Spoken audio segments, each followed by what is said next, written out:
to the third episode of the Lobby of Hobbies podcast. I'm your host today, Jazz, along with my co-host, Judge. Judge, say what's up to everybody. What's going on, everybody? How's everybody doing? Ready to get this party started, literally. It's funny because that's actually the topic of today, right? It's a party time, right? It's party time. It's so, party time. We'll get into talking about what the topic of party time is. But pretty much today's show, we want to kind of hit casual and non-gamers, right? I know what I've been seeing the past couple of weeks on Facebook and all these different Facebook groups. I've been seeing a lot of questions from people posing.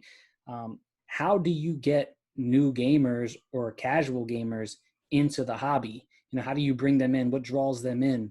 So we're going to kind of touch that topic today. So I want to say, Judge, before we even get started, let's just talk about a little bit about what you've been up to lately. What hobbies, what games have you been getting into? You got to the table lately? So lately, I have not been able to get any games in the table. The only reason is because for those who don't know, my birthday was July 3rd, so Friday. I was turned up with some friends, including you, Jazz. And unfortunately, one of the friends that I was surprised to come took up all the time. So the actual game night that we intended to have was inadvertently canceled. But other than that, I still had a ball. All my friends came through, and which was very nice. And it was really appreciative, especially in a time like this. At this point, getting up with anybody is just a breath of fresh air. So, but we've been traveling in our family. We just been going out everywhere we can. And when I say that, I mean like to family members' homes. Like my mother-in-law's, we hang out over there half the time. We're hanging at my parents' house half the time just to, be in a different environment. We also went to travel this weekend to my aunt's house, who lives in a very nice neighborhood, very big house, and had a good time. Social distancing was on point. It was one of my niece's birthdays, and she graduated from college too. Nice. we just been celebrating hobby wise. Outside of the family stuff, hobby wise, I've just been working on my music. For those who don't know, I am a music producer. That was my first love was music in general. I started playing instruments when I was 13. But now I have a production company, and it is legit. We have LLC since November. So shout out to Asteroid Music Productions, which is what we're called. Music is MUZIQ, in case you're looking. We dropped a song in February, late February, called On Guard with a friend of mine named, his artist name is Arthur Dash, a good brother of mine. And I created the music, he wrote the lyrics and all the harmonies, and his boy's a beast. So, when you guys get a chance, check it out. It's on all music platforms. All you have to do is search Asteroid Music. And again, that's Asteroid Music, MUZIQ. And that's legit. Listen, I got to tell you, Judge is not no just run-of-the-mill, just because he's making music in his own studio in his house. Legit, Judge puts together some good stuff. Judge, I've been hearing everything you put out.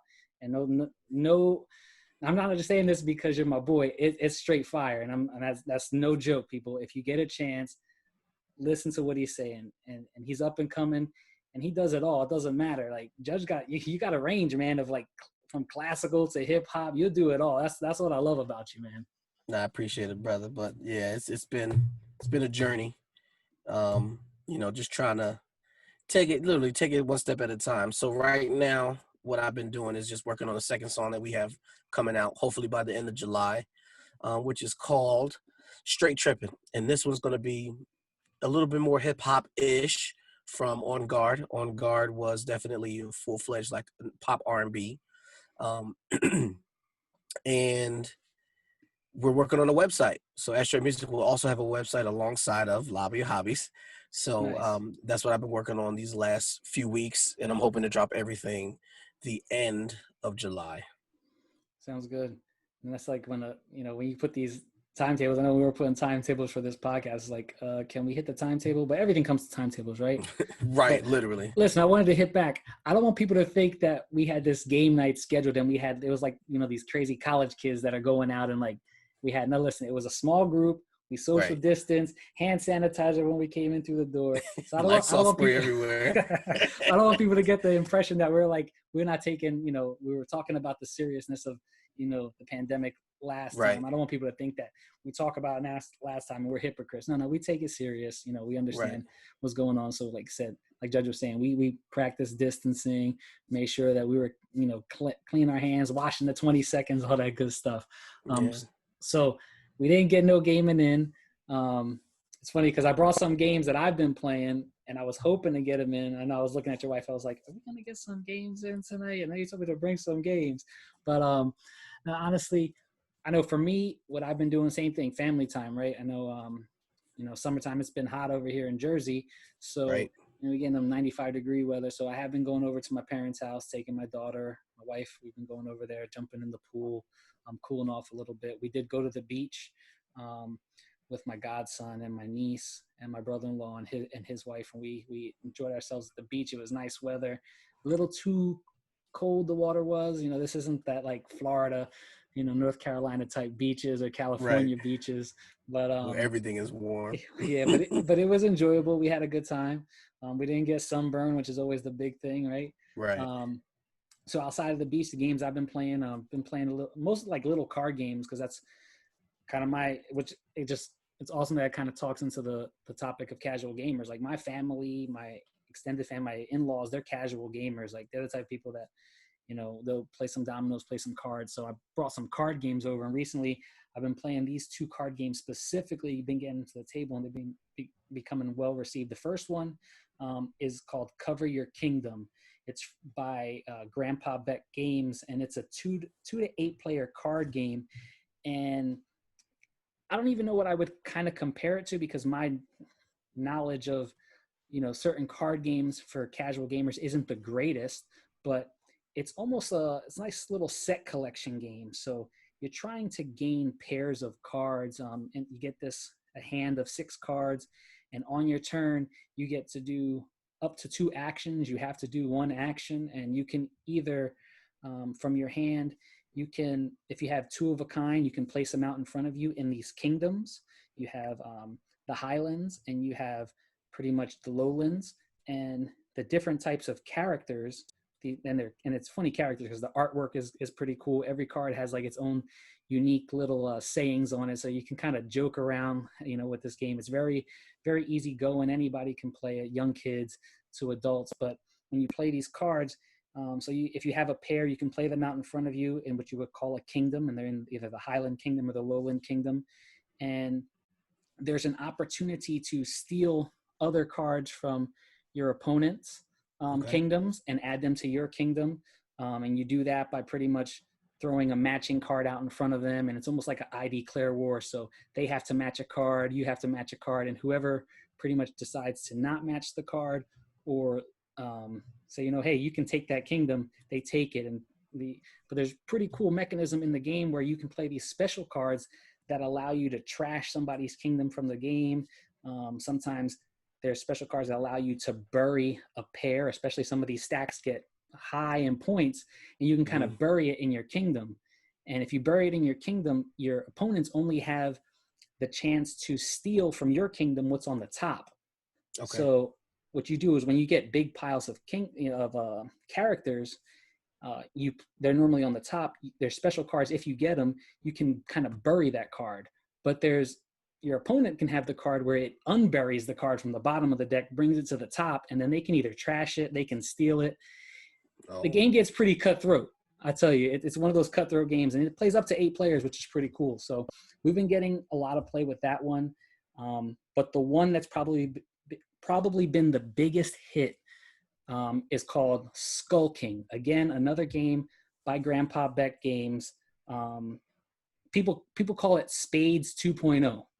Oh, shoot. So, when it comes to spades, I think we mentioned people that play spades, right? We know a lot of people that play spades. I'm not a big spades player, but I think I've talked with you, Judge, and you said spades can get serious. Like, you got fights at the table when it comes with spades, right? You could lose family members over that game. It gets real bad. But what's funny, though, is with this, unlike spades, you're not playing with a partner. So it's not like 4 at the table playing with a partner. it's funny because, you know, us Puerto Ricans, we like dominoes is our spades, right?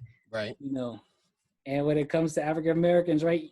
I always, all my African American friends, they always say, listen, you black, you play spades. Point blank period. There ain't no, there's, that's it. And if you don't, you better check your skin color.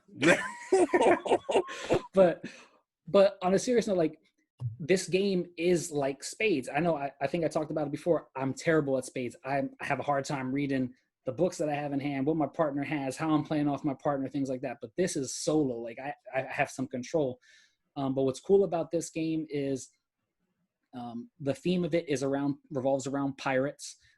There's 4 different suits in the game. You got a green suit, a purple suit, a yellow suit, and a black trump suit. So of course the black trump suit beats everything, no matter what the card number is. And you have the, you know, numbers go all the way up from 1 all the way up to 14. And Okay. just like most trick taking games, when whoever leads the hand, everybody has to follow suit. If you don't have the suit that leads, you pretty much can throw out a different suit. You can throw out the trump suit to gain that hand. But there are special cards in the game, and the special cards can be played at any time. So you can play a special card. There's a special card that pretty much is like, they call it an escape card, where you're pretty much not trying to win that trick. You can play a pirate, and the pirate pretty much beats all numbered cards. But then there is the ultimate Skull King. The Skull King is the highest card in the game. It's the trump of all trumps, so it beats everything. And then there's this a Tigress card, and she can be played as an escape card or as a pirate. I don't want to get too in depth, but what's really neat about this game is that everybody plays for themselves, and you have 10 rounds, and it's, again, the highest points win. You get 20 points per trick that you win in a hand. But how it starts, round 1, everybody is only dealt 1 card. So everybody's dealt 1 card. Everybody, on the count of 3, they say yo ho ho, and on the 3rd ho, they put whatever number they think they're going to get when it comes to tricks. So of course, round 1, it's either a 0 or 1. You're not getting 2 tricks. It's either, there's only 1 trick going to be played. So yo ho ho, everybody throws out their finger on who's going to take that trick, and everybody writes that number down on a score pad. If you get your trick, you get 20 points. If you don't get your trick, you get minus 10 points of whatever tricks you're off. So let's say it's round 1. I say I'm going to win the trick, so I put up a 1, but I don't win the trick. I get 0. I was 1 off of my bid, so I get minus 10 that round. Okay. You can bid 0, and if you bid 0, how it works, depending on what round it is, you get 10 times whatever round it is. So in round 1, bidding 0 would give you 10 points. In round 10, bidding 0 would give you 100 points.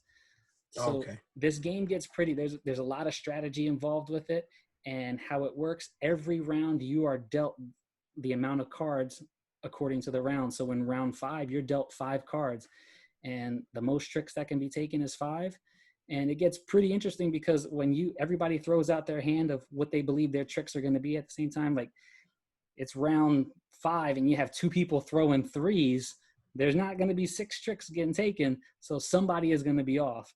But it's really interesting in how to play the cards. And we've had a blast with this. I know this has been a new favorite for my wife, my mother-in-law. I just taught it to my younger brother, and I was over there this past Sunday, and the first thing he said was, "Did you bring Skull King?" I mean, that the game, I definitely hear the similarities of spades in it. The bidding part is 1, right? So you do have to bid, but now we don't bid all at once, like Skull King does. But what you do is you're not allowed to talk overboard, obviously, right? So to your partner, you're not allowed to talk when it's your time to talk. How many do you bid? You know, and you say, I got that amount. The other person says, I got that amount. Put them together. That's the number that you bid. So let's say I bid 3. My partner bids 2. We're going 5. And that's all the talking that you get to do. And then the other team across from each other, they bid. And then the game starts. Same thing. You got your we call them books instead of tricks. So everyone throws a card down. The same concept. Aces Aces are high. Ace, king, queen, jack, 10, and all the way down to 2. We do have 2 jokers in there. Same thing. So yes, it's pretty cool.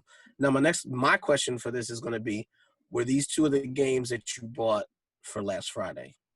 Of course they were. See now I'm really hurt. Like I'm really hurt right now because Skull King definitely sounds like a whole bunch of fun. Like it sounds like a way in which I'm assuming we're about to talk about is like literally how to segue into the more intricate games. Because like I Yeah. said, Skull King, it has its spades feel, but at the same time, there's an imagination to it. And then, you're also, it's no longer like cards and suits. It's literally pirates and tigress and, and everything else, which is pretty cool. Like, I think that's something like you're talking about it and I'm interested in it. Like, I want to play it. Now what's cool, yeah, is like I was saying it before, when it comes with casual gamers, a lot of times their turnoff is this isn't what I'm used to, right? How does that attract me? That pirate game have anything to do with, I'm just used to playing cards on the table. I'm used to just playing dominoes. I'm used to playing hearts, bridge, spades, these different types of games. But like I was saying before, regardless of your level of gaming, I personally believe that there is always at least one game in what we would deem modern board gaming for everybody. And whatever it True. is that you're into, there is something that I think fits that niche. And I think that's what we're going to be talking about. But that's pretty much what I've been playing lately. I've been trying to get some other things to the table. I've got a couple games that I'm trying to work on reviewing. But at the present moment, these are the 2 games that have been getting to the table quite often. They're small, they're not that expensive, $15, $20, you can get it Right. on Amazon, whatnot, at your local game shop. And, you take it to a house, people are out around the barbecue, you get around the picnic table, whatever the case may be. And this is a quick card game you can play. And I know you know how I am with my games. I'm really particular. I may not sleeve all my cards, but I'm very particular. I'm very particular Right. about what hits the table. It's like, yeah, that drink is a little bit too close to the board game. But with this, it's cheap. If a card gets messed up, it's good. You can start sleeving the cards. You could just buy a new copy, whatever the case may be. But what I love about this game is that everyone that I've played it with has enjoyed it. And it's been talked about lately. I've been seeing a lot about it on it. So if you guys are listening and you haven't played it, check out Skull King by Grandpa Beck Games. And there's a couple. Listen, the Grandpa Beck game line there's a bunch of games on that line. And I was speaking to 2 people that said, listen, if you're going to get any 2 games from that line, you get Cover Your Kingdom, you get Skull King. Hands down, you will not go wrong. And I'm honest, these are probably the 2 card games. Skull King, definitely the card game that I would suggest everybody has in their collection. But, with this, I think we should just segue into the main topic. We talked about it's party time. All right. Now, what does it's party time mean? I know when I think of game nights, my biggest thing when I talk to friends is party games, right? Everybody talks about having a game night. They think of party games. But when you think of a game night, Judge, you think the same thing? You think in party games primarily? So before I met you, yes. And there's 2 factors in this though, thinking about it. Like if I'm getting up with family members, right? And I already know like everyone, the get-togethers for the game nights are to de-stress. Yeah, So the last people want to do is I think agree. and to figure out strategies and tactics, other than like cool little trivia things. So when it comes to game night for my family, now this is talking about in the family faction. I hear the loud music, I hear loud music, I hear little kids running around in the backyard. I see that one table over there with all the old heads and all their nice little drinks and spades, and everyone's quiet. And then I see some guys, and we play dominoes too. So, play dominoes. I know from my family, our biggest games, the games that we've had most fun playing, Taboo is my favorite, is one of my favorites. Categories, which actually we did play a weekend, let's see, almost 2.5 weeks ago, right before matter of fact, the day before Father's Day. I went to my Okay. family's house and we actually played categories together. It's been so long that we literally had a ball. Like, we were crying tears at some of these answers. They still make fun of me for half of my answers I made up. I think that's the same with me when we place categories too. Yeah, it's hilarious. I love it though, because trying to convince what answers is what is hilarious. Yeah. Oh, the So convincing part. That's I think that's the biggest thing, right? You're convincing that right. no, this is a legit answer, and you start fights, and then you go around the table and you're like, does that count? Do you think that counts? Does that count? Does that count? Right, It's you like, gotta vote. yeah, everybody's And gotta they're like, vote. man, get that out of here. Like, a funny one was we had the letter T, and it was like things you see in the sky. I was like, what? And then I realized, like, wait, I got kids, and we be looking in the sky all the time, so we see the letter T in the sky. They had my neck on that thing. It was crazy. Much of the And they letter still T. make fun of T. Yep, and they still make fun of me about it. Every time I come over there, they ask my oldest, like, "All right, do you see any letters in the sky?" I'm like, "Can y'all let that go, please?" Please. But yeah, those are a few games. I know we've played Uno before. Uno is definitely a turn up, depending on who you play with, which family again. It depends on which house rules you play with. That's very true. Because Because the house rules darn well, can be a fight. It can be a fight right well, within itself. darn well people don't play with the legit Uno rules, right? It's always a house rule. It's like double this, throw 4 of these on. Right, and I think lately I've seen Uno, the company, posted on Twitter and was like, listen, y'all, this is the actual game rules. And they broke it down. I can't remember exactly what it was, but I know, like, the whole Staxies thing is a myth. It's like a myth and a legend. And then there was a few other things, and it was like, listen, you can't. I think the whole draw 2 and draw 4 situation. And I think the Staxies things is what gets people. That definitely gets people when you tell them, listen, you can't do that. That's like the legit rule. Start pulling out the rule book. They said, like, the rule book to them doesn't even exist. They're like, no, right. That is. And even if it does, I don't want to see it. And this is my house. These are my rules. Right. Yep. So yeah, that's another one. That's a good one to play. And then the typical guard games, the ones I used to play with my grandpa all the time, me and my brothers, were like Tonk and Pity Pat. Okay. And those are like Rummy, but without being able to pull everything from the what's discard? Yeah, from the discard pile. Gotcha. So you can only pick the one up that's the current one. And you can cross. So if I cross, I can skip somebody's turn, but if I take that card, I gotta put the three of a kind or the little straight down. Gotcha. Just the small straight, excuse me. So that's another one. And then, like, now that I built up my collection, there are some now. So outside of the family faction and going into, like, we'll say the lobby of hobbies faction of a game night. We'll say that. So the lobby of hobby faction of a game night would be considered the games that I have no idea that exist that you will show me. So, so I know, like, one of my favorites is like worker placements. So that's one that I can definitely work with. Yeah, and I think, I know for me, when I think of a game night, ultimately I think of what you would be modern board games. But it also depends for me where I am going. Am I hosting the game night or I'm being invited to the game night? Very true. So I think when I'm hosting the game night, the first question that I ask my wife, because honestly, I'll have people that say, hey, Jazz, I know you're big games. You want to host a game night? And I'm like, yeah, I can host a game night. And I'll talk to my wife. It's like, who's coming? Who's on the guest list? And when I see who's on that guest list, I look at my game collection and I look at all of them and I'm like, okay, we can possibly play that one, that one, that one, that one. And I never pull anything off of my shelf, like, to stack up ready for the group that's coming that is something that they are used to or that they've seen. I always pull something out that is completely different. Right.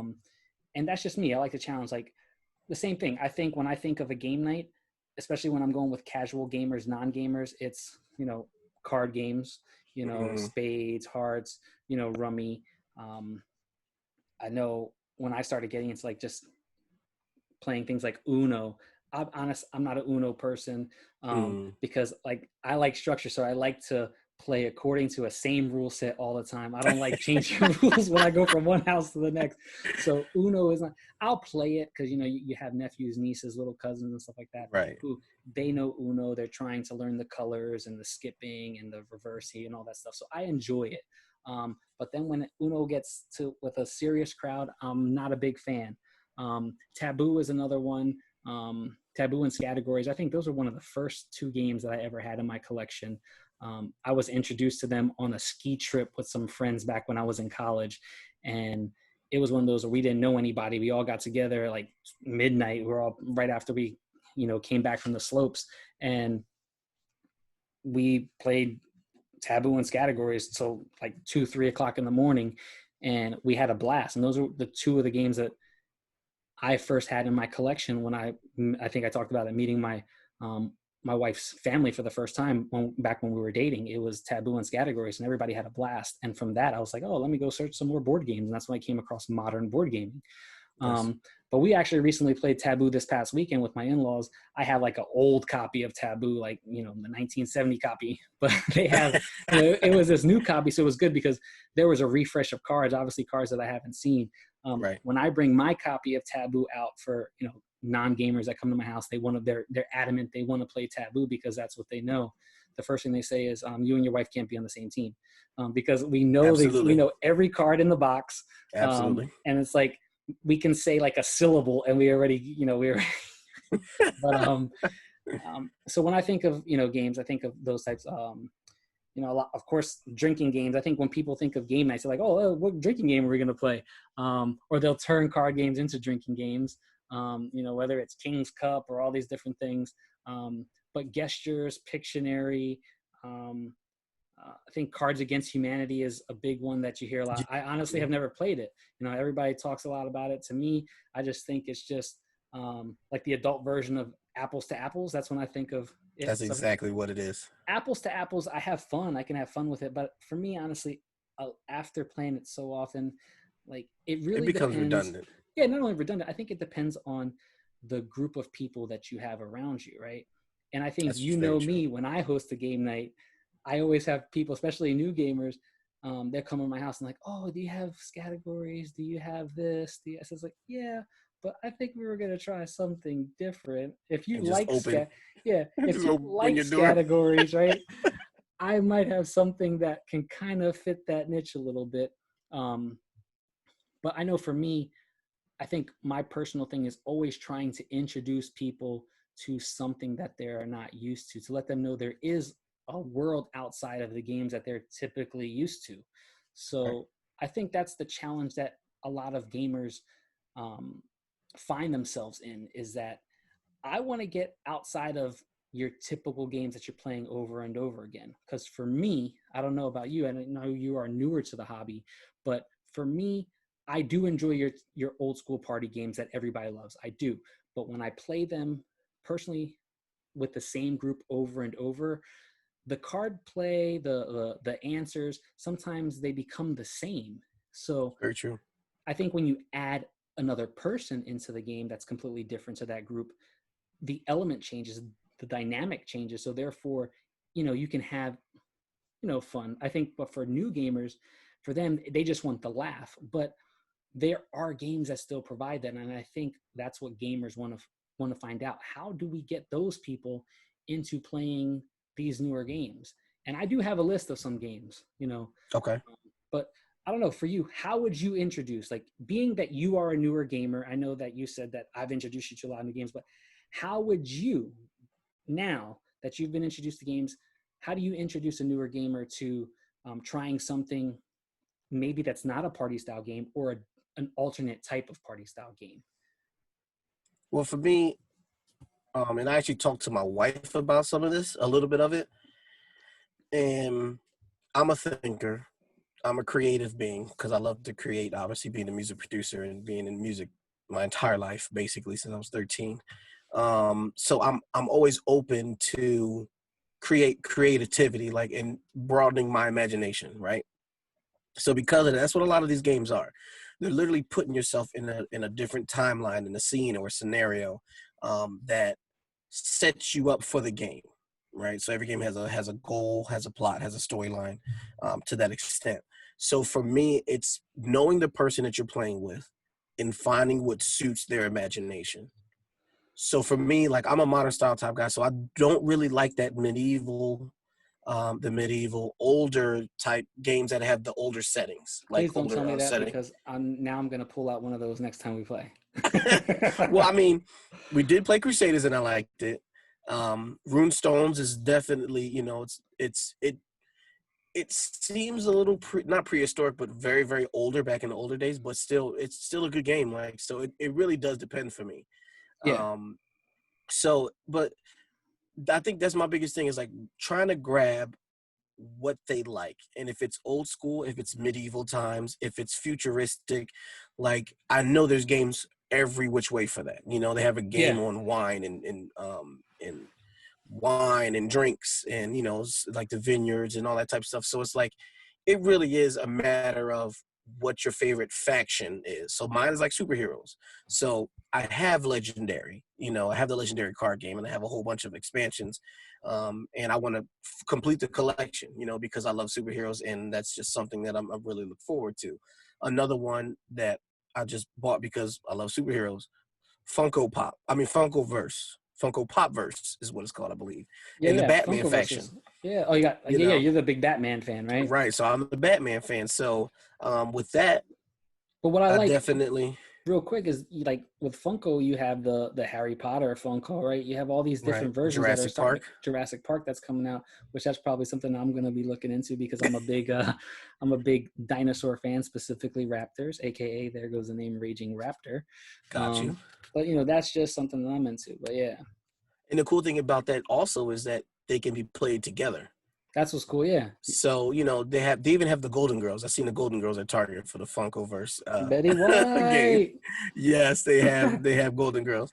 So like I bought the expansion, the base game with Batman, Joker, Batgirl, and Harley Quinn, and then the expansion with Robin and Catwoman. So those are because I like that faction. That's what I bought. Now, if I'm talking about other people, so my wife is more of a um, she's definitely not the imaginative type. So like if you put like a game with a big scenario in front of her, it's going to be a turn off for her. She's not going to really be that intrigued into it. So for her, it's a matter of finding something that she likes. So maybe like modern, some a little more futuristic, Got you. and then you go into easier, like you still have a strategic part of the game, but easier rules and settings, so that it's not a lot for her to like really think too much about, but to kind of just be in the game. Yeah, I So think it's more of that aspect of, all right, I am.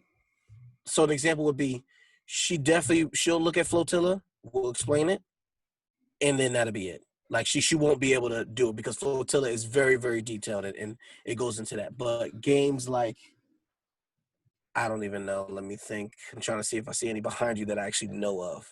Well, I Like what's think there's some games that we've gotten her to play, and they start off in that party style game right? aspect. Um, you know, and I think one game that she has honestly had fun playing um, has been Cash and Guns. That's the one where everybody has the foam guns, and you have almost like you're trying to everybody's almost like the last person Oh standing. yeah, Remember, and everybody gets a yeah. bullet depending on if they're shot. They play a bang card or they play a miss card. Um, True. I think those are the type of games that they still fall into the category of party game, but they are your modern style party game. This isn't something that I'm gonna typically find at a Walmart or a Target, right? Right.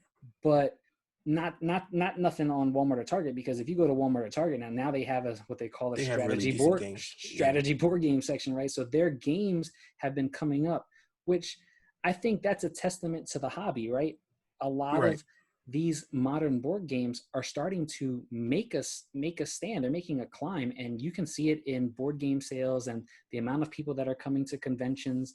The past PAX Unplugged in Philadelphia, I was working a booth for Van Ryder Games. Shout out to Van Ryder Games and Sean Varvos over there at Van Ryder. You know that um, working that booth and working that convention, I met a lot of people who are fairly new to games. At PAX Unplugged, if you've never been, you got to get a chance to go, especially if you're a new gamer or if you have a family, because I think on Sundays they do a family night or a family day where the booths and the publishers are out there, and they are highlighting their family style games or games that will attract newer players and people that are newer to the hobby. And I know when I was working a booth, I was teaching a game called Bees, and it was a very light card game, set collection game.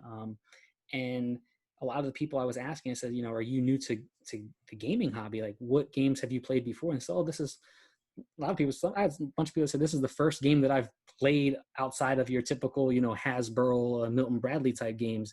I came with a friend who's a big hobby board gamer, tabletop gamer, and they told me to come check it out. So I came for the day with my son or with my daughter, and they were intrigued by the different variety of games that were out there. But I think a lot of gamers are used to those party games, right? They know the party games. And I think for me, I know personally, sometimes I just get bored playing the same typical party game. I need something that might have a little bit more strategy, that's just something that doesn't get outplayed all the time. Because I know that if I am invited to a non-gamer's house and they're having a game night, I know I'm going to run into Taboo, Scattergories, Cards Against Humanity, or Uno, or Gestures, or something like that. Or even, they might even have a game night and it's like minute to win it games that, they kind of saw on TV or whatnot. And I still have a blast. I do enjoy that. But that's why I think when I host a game night, I try to get outside that box to introduce people to games that are maybe similar to what they have. So I have my list. I know I have a list of games that I think would be very suitable to teach new or casual gamers. And I think my list, I'll start off with what I call the Uno killer. While it's not, Uno where you're yelling Uno and it's the last card standing. I just call it the Uno killer because I think people who play Uno and are familiar with Uno can relate to, and that's a game called Exploding Kittens. I don't know if we've played it. Oh, we have played it, right? We played it once, and I actually been wanting to get it, yeah. Now, Exploding Kittens, for those people that don't know, this game blew up Kickstarter. It made, I can't even tell you how much money it made on Kickstarter. But the idea of the game is that you have a set of cards, and in your hand, you have cards that are like similar to Uno, skip cards, reverse cards, what they call slap cards. You have other cards that if you play them 2 or 3 of a kind, it allows you to steal a card from somebody's hand, or different things like that. And how it works is there's a discard pile, and on your turn, you can play a card from your hand, or you choose to end your turn by drawing a card. So you can play a card and then draw a card to end your turn, and that's your turn. Or you don't even have to play a card. You can just draw a card, and that ends your turn. And as you are playing it, it seems very simple, but in your starting hand, you have what's called a diffuse card. And the diffuse card does what it says. It diffuses an exploding kitten. Now, in that draw deck, depending on how many players you are, you put a set number of exploding kittens shuffled into the draw deck. And if at any time you ever draw an exploding kitten, you have to diffuse the exploding kitten. So think of it as a bomb that you have to, diffuse it. And if you don't have a diffuse card to play, that's it. The bomb blows up, you're out of the game. Now, if you do have a diffuse card, you get the opportunity to play your diffuse and then take that exploding kitten and place it anywhere in the deck, right on top, in the middle, on the bottom. It's funny because when I introduce new players, you see them taking the deck under their hand. They're counting the amount of cards they've placed it down. And now you have to remember, where did you place that diffuse card? Because now you got to count how many turns before it comes back around to you. But what's really cool about that game is they have these see the future cards. So you can play a see the future, and it allows you to draw the top 3 cards and see what those top 3 cards are to make a strategic decision on what you're going to do next. But it seems like it's very in-depth, but the rule set is very easy. It's one of those things where after your first card that you throw down, you pretty much know what to do for the rest of the game. It's one of those that I've played with a bunch of new players that after the first go around, they're ready to play it again. So for me, that's the Uno killer. It's Exploding Kittens. And Okay. what's cool is that they have an expansion called Imploding Kittens, which allows the game to expand to more players. Okay, nice. It adds some new cards that allow you to do different things. There's a thing called Alter the Future in there where you draw the 3 cards and you get to place them back in any order that you want before you draw. And there's even a newer expansion coming out. I'm very interested to see what that adds to the game, but it should be very, very, very fun game. I know that just released, and I believe it's on sale on their website. But a lot of other games that I think of is a game like Say Anything, and I think we've played this game. You can definitely find this game at a Target or a Walmart, and Say Anything allows you to have a draw deck. It's similar to like I want to say for people who are familiar with a like Apples to Apples, where you have a judge and they draw a card from the center, and it has a list of questions, and depending on which question you choose as the judge, you can read that question out to the group, and they have whiteboards, and the question can be like, what's the funniest thing you'll see on a coworker's desk? And depending on the group of people that you're playing with will determine the type of answers that hit the table. So what's cool is that this is the type of game, while they do have an adult version, what I think they call, it's called the After Dark version. Oh yeah. I remember. I did see that too. It allows players to have some fun, have some late night fun, whether it's around your favorite cold beverage. You can really have a blast with this game, and you can make it what you want depending on the group. So if you have a very reserved group, or if you have an outgoing group, or if you have a group that wants to get a little bit explicit, this is the type of game that allows that, right?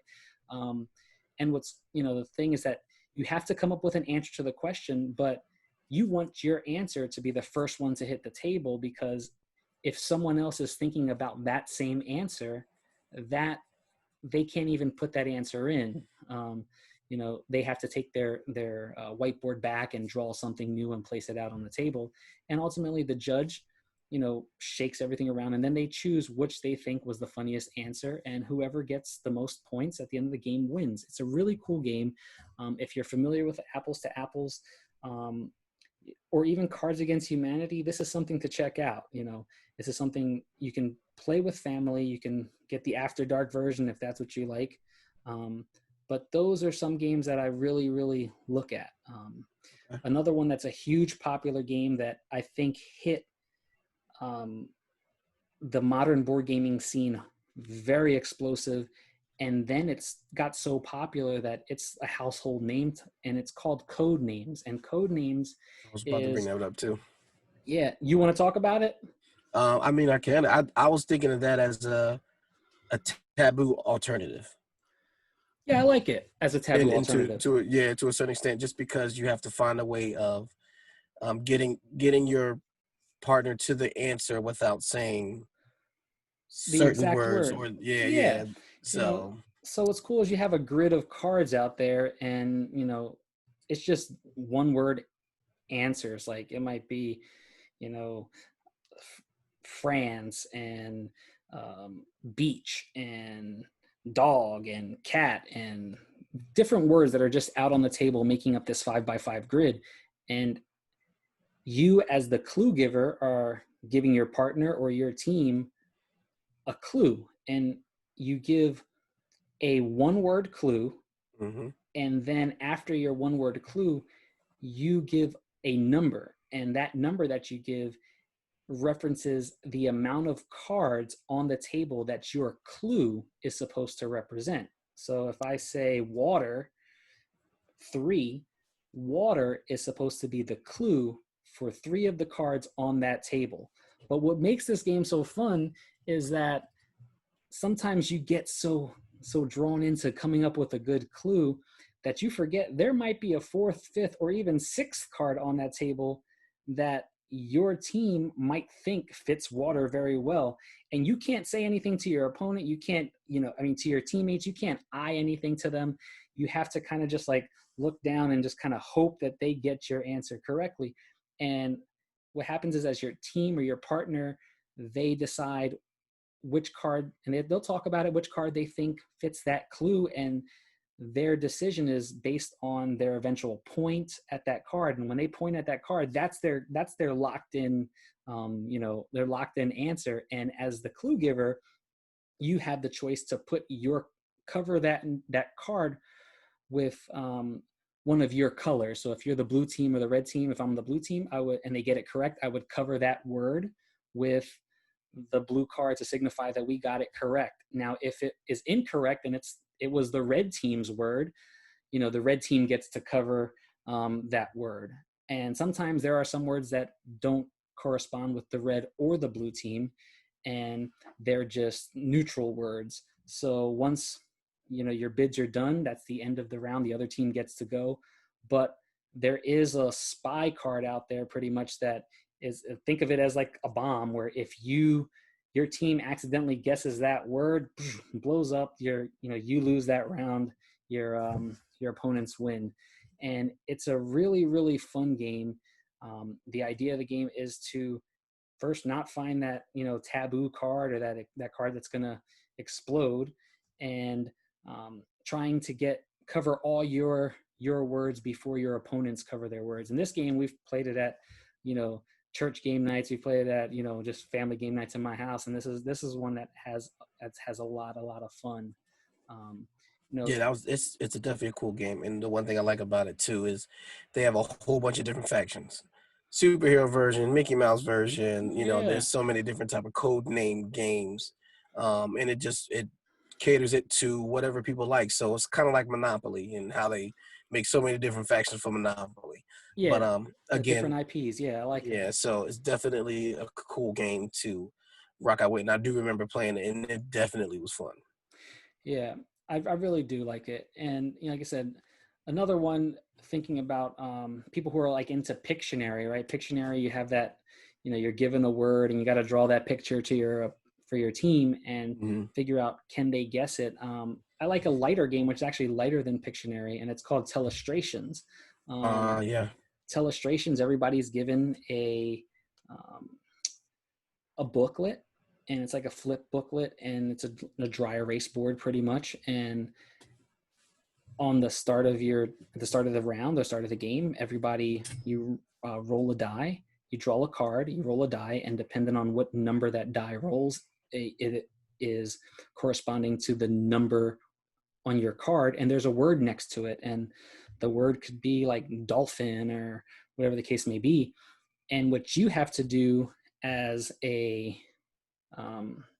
as the clue giver is, you start off by writing the word dolphin, and then you flip the page, and then you have to draw a picture of a dolphin, or your resemblance of the picture of a dolphin. And this is a funny game because not everybody's a good drawer, right? Some people are good guessers, some people are good drawers. That's just the nature of how the way the mind works, right?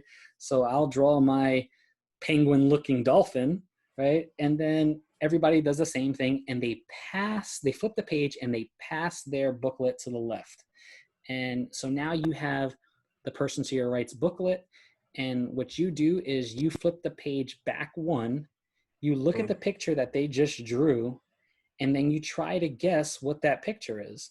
And when you flip it back over, you write what you think the picture is.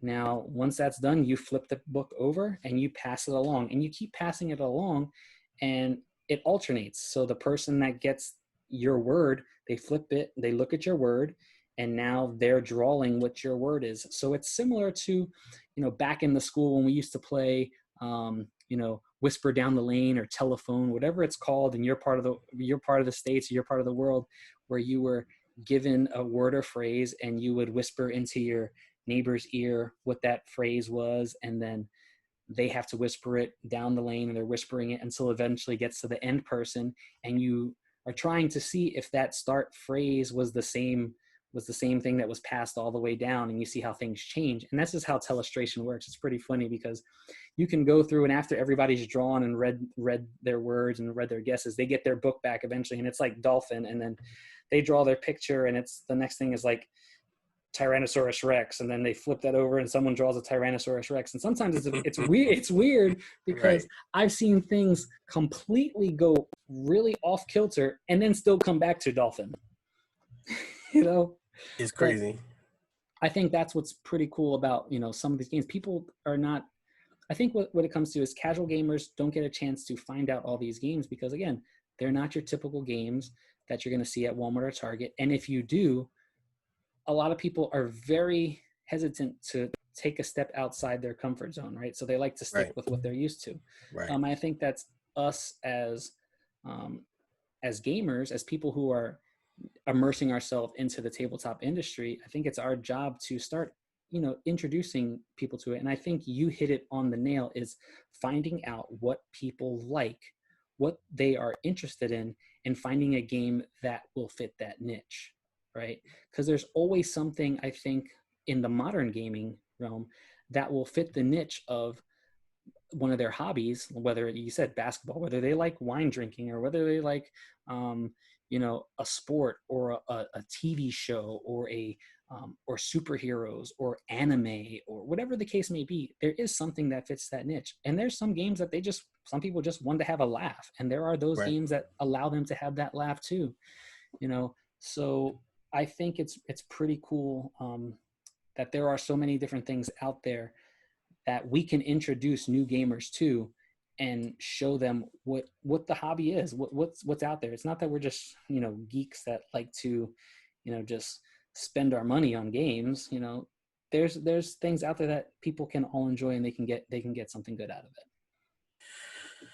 Yeah, Jazz, but you made good points. The games that you were bringing up actually brought a few to my mind too.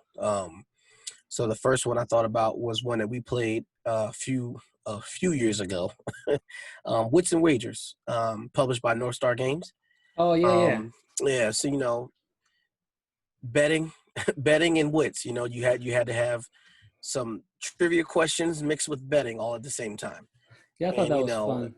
yeah, it definitely was. I know you know a little bit more than I do, so I'll go ahead and pass that to you.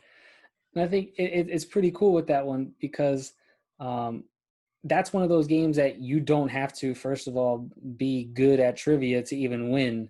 The most recent experience I had was at PAX Unplugged, where I got together with a group of guys that run the Gaming with Sidekicks podcast, Isaac and JT, and a group of their friends out from Ohio. And what's funny is, we come in as, your board gamers, and there was just a group of people that were just, I think it was like 7 to 8 teams just having fun, and how it works is you're given a trivia question. It could be something, I think one of the questions was like, how many car accidents a year are caused by moose in the state of Alaska, or reindeer or something like that in the state of Alaska? And everybody has like a whiteboard, and they they write their number down, and they put it in almost like, and then what they do is they look at all the numbers that were thrown in, and every answer is actually a number answer, and you place them on this betting board, and it's a wager board in essence. That there you go, wits and wagers, right? So it'll go from the least number to the highest number, and whatever the median number is, that kind of sets the betting standard. So you have the median number, which is almost like your 1-to-1 bet or the 2-to-1 bet, and then the further out from the middle you get, the more risky the bid is. So you can have like a 50-to-1 bid, or not necessarily 50-to-1, but the further out you are from that median bid, depends on what it is. And you have these poker chips that you can kind of bet on what number you think is the closest to the correct answer without going over. And I don't think anybody had the correct answer. There was people who had close to the correct answer, but I don't think anyone had the exact answer. And I can tell you that we walked away with and it's pretty much whoever has the most money wins. And Okay. we lost to a family of like mom, dad, and their little kids, and we wound up walking away with like $0 in the bank. We might have walked away with negative, honestly, but You I think we owed money. all we had was our starting chips. But it's one of those games that I think, like you said, it's something that new gamers can play because new gamers are on an equal playing field with experienced gamers. So I think that's a good one. Yeah, definitely with the questions and the facts that they use, it's definitely cool because it's like a trivia type games. Yeah, Same type questions, just a different way of playing them. yeah, yeah. Playing it out, different outcome, which is pretty cool. The other game that I had that was pretty cool that I've used to play with students during the summer program that I used to help run was Coop. Oh yeah, the coup. And I remember that one. yeah, so that one is the alternative of Mafia, which back in the day, for me, Mafia was with playing cards.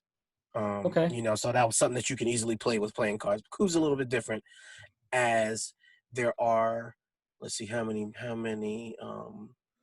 people, 1, 2, 3, 4, 5. So there's 5 different characters, we'll call them. Yeah, 5 different characters that do 5 different things. You're presented with the character, well, you get the character via card, and you have 3 options of what you can do on your turn. You can do an income, which is take a coin from the treasury, foreign aid, which you take 2 coins from the treasury, or you can coup. So coup is when you play 7 coins and launch a coup against an opponent. You force that player to lose an influence. So with that, it's literally the last man standing type game. You can always challenge somebody and because you can actually do an action that's not that a character that you don't have. It's a bluffing game. So, you're literally trying to convince other people you are doing what you're doing, but you still want to be the last person standing. It's a fun game. The kids that I played with, I mean, we had a ball. And like I said, as we got into our gaming, into the whole gaming realm and the board gaming realm with you, that game still ended up being a nice challenge because I was playing with students that had nothing to do with any type of gaming, and it was always fun to play. Even when we played with the same people, it was always like a different outcome. After a while, you play it too many times, yes, it becomes redundant with the same people, but we still had fun playing, so. I think what's cool with that one though is like that aspect. It gets fun because that aspect of you really don't know what two characters that person has in front of them.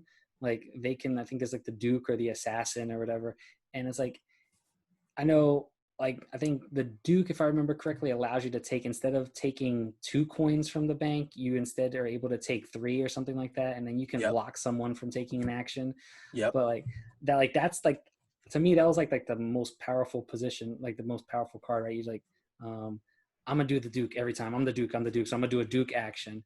And then what's fun is that like at any time in that game, like someone can pretty much challenge you, like you are not that character, so like show me your card, like you're definitely not the Duke, you're definitely not the whatever you say you are, right?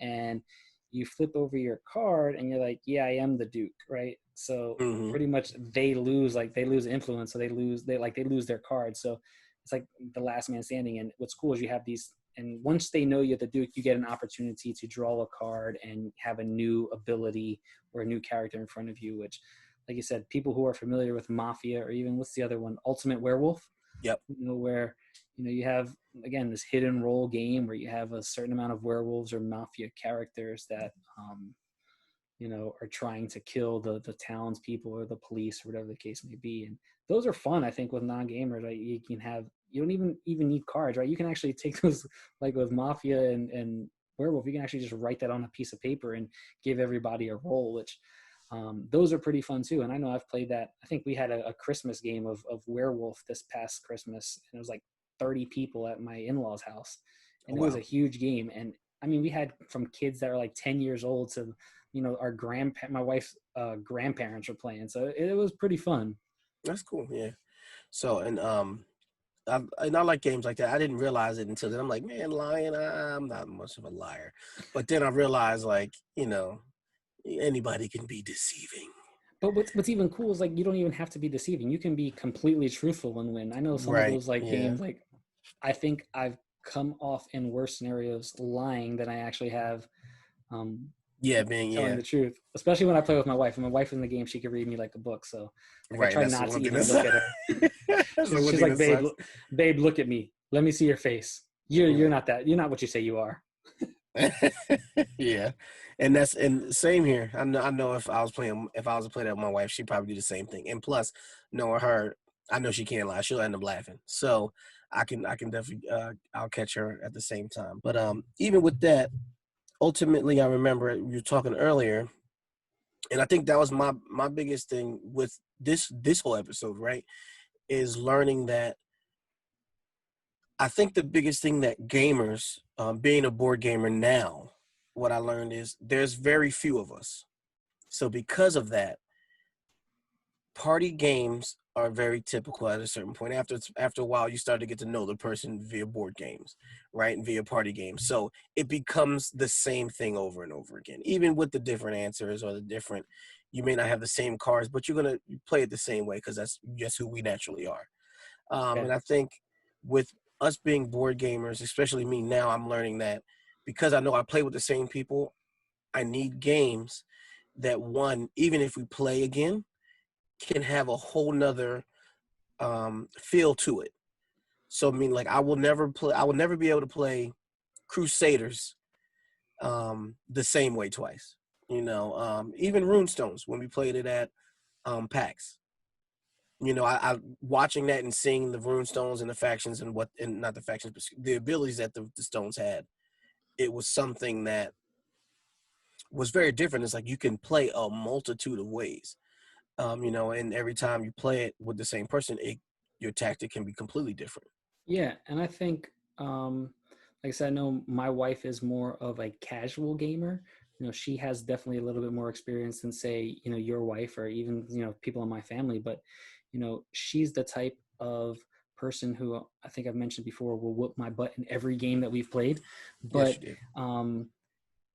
she likes to play games differently every time. So she'll have a strategy game one, and then we'll play it again game two. And I'm trying to see if my strategy is the most effective, and she's already figured out a different strategy and she picks up on things. But I think that's what modern board gaming is, right? And Hmm. we talked about what non-gamers and casual gamers look for. They look for something that's just easy to play. You mentioned it before, having an easy rule set.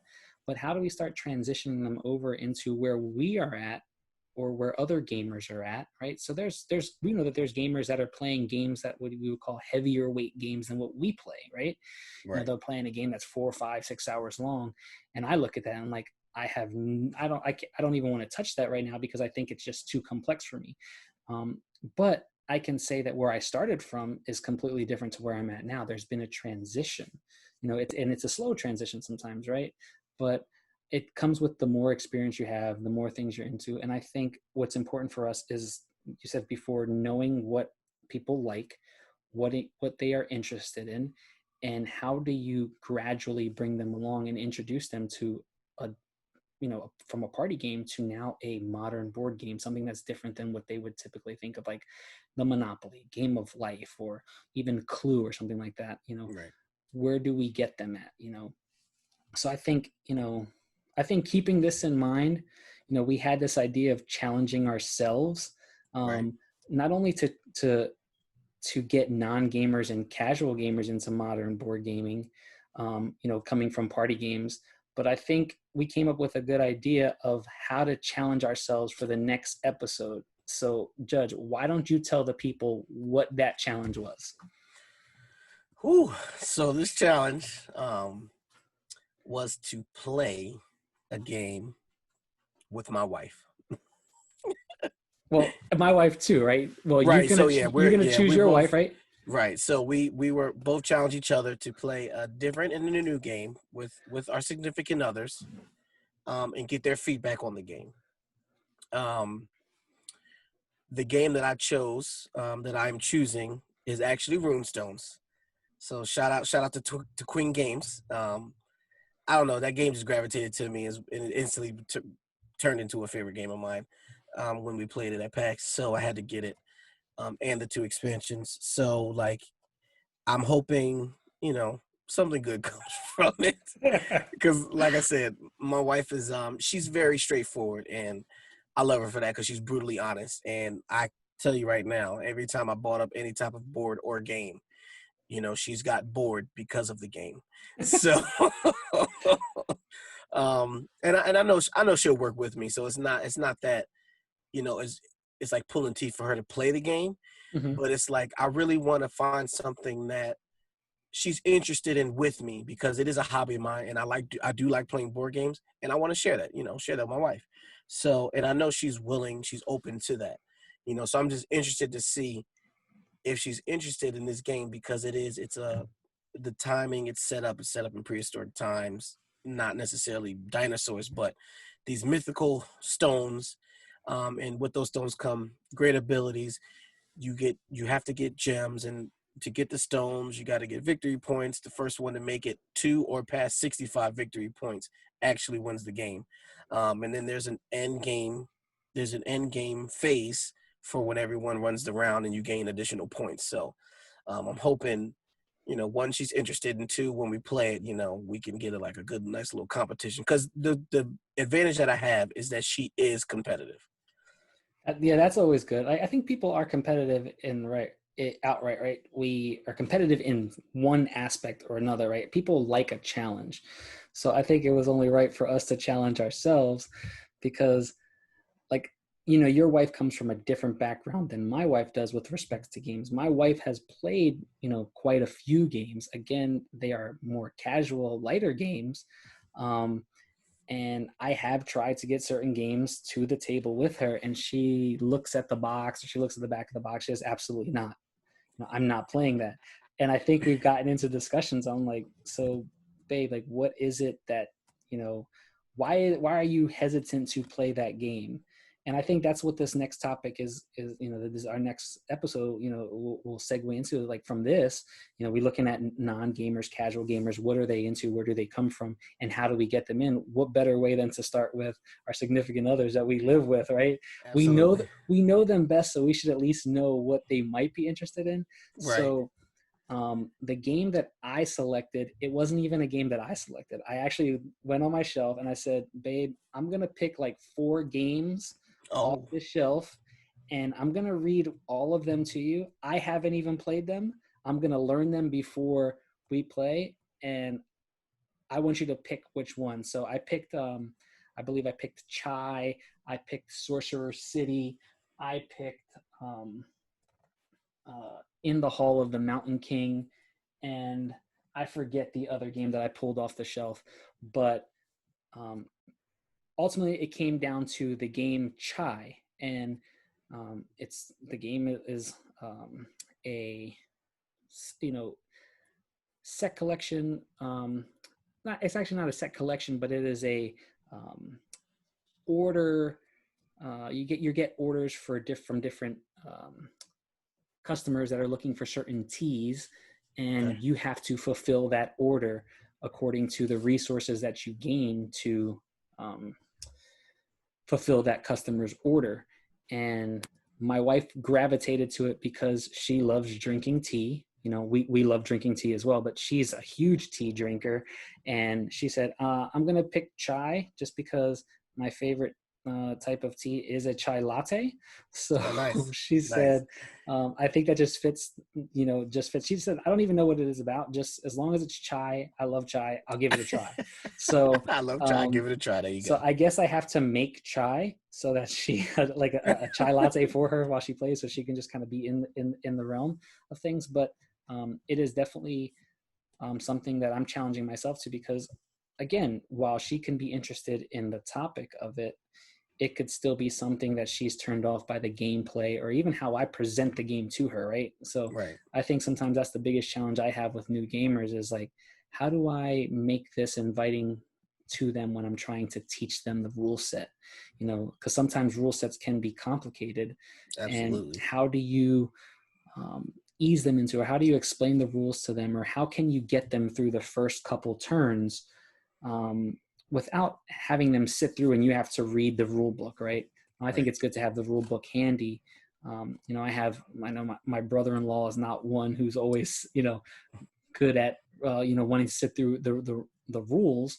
He is like, I'll just give me the round one and I'll make it. Just tell me what I got to do. And what's surprising is he picks up on it very fast. He learns that way. He has to be doing, and come the end of the game, he's always in the mix for, possibly winning. And, I don't know how I always teach these games and lose, or I don't win, but it's the curse of the gamer. But what's awesome is that for me, the hobby is not really about winning. It's really about getting to the table with the people that I enjoy being around, and letting them enjoy what I enjoy. And then hopefully that it's something that can become a routine habit, something that we can get to the table more often and just enjoy ourselves, because I think that's, where we are at, right? Is enjoying our time with the people that are around us, because they may not be around us that long, we don't know, tomorrow's never guaranteed, right? So I think that's a thing, enjoying the games that we love, or the hobbies that we love, with the people that we love, right? I think that's a big thing, so I think on that episode, I think that's definitely one that a lot of people are going to be interested. So I think, hey, everybody, enter, share, and discover what it is to have a non-gamer in your house and trying to get them to play a game with you.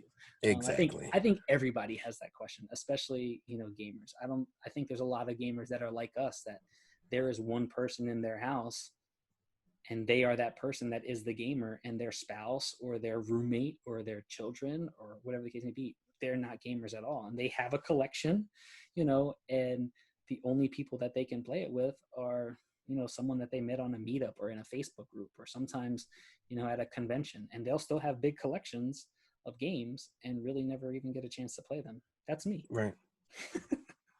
Yeah, I think that's the gamer tradition. You buy the game and you're like, it's going to look so good on my shelf for the next 2 years until I play it. Like, that's exactly what it is. Not for nothing, there have been games that haven't even hit my table before, that it took a year, sometimes 2 years, to even hit my shelf. I've played them before, but never my own copy. So, and I think I think people are going to be interested in this one. Yeah, I'm interested in this one because I'm nervous myself. I think it's time to pray on that one, right? Yeah, definitely gonna have to pray on that one. But let's thank everybody. Thank you, everyone, for coming out today. Listen to us. The Lobby of Hobbies.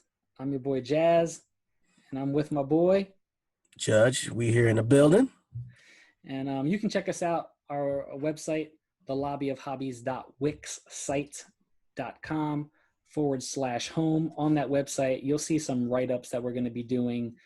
There's currently one for a game that I did a write-up on called Everdell on there, which is an awesome, beautiful worker placement game. Looks beautiful on the table. But I know Judge is going to be doing one on Runestone shortly. But also on there, you can find the links to our podcast at different platforms that you can catch us on. We are on anchor.fm /lobby of hobbies. And even on Anchor or on our website, you can subscribe to us, subscribe to whatever platform, whether it's Google Podcast, Spotify, whichever you like, whatever suits you well. What's cool about Anchor as well, for those that are listening, you can even leave us a message. If you go to anchor.fm /lobby of hobbies /message, you can actually leave us a voice message. Tell us what you want to hear, what you want to talk about.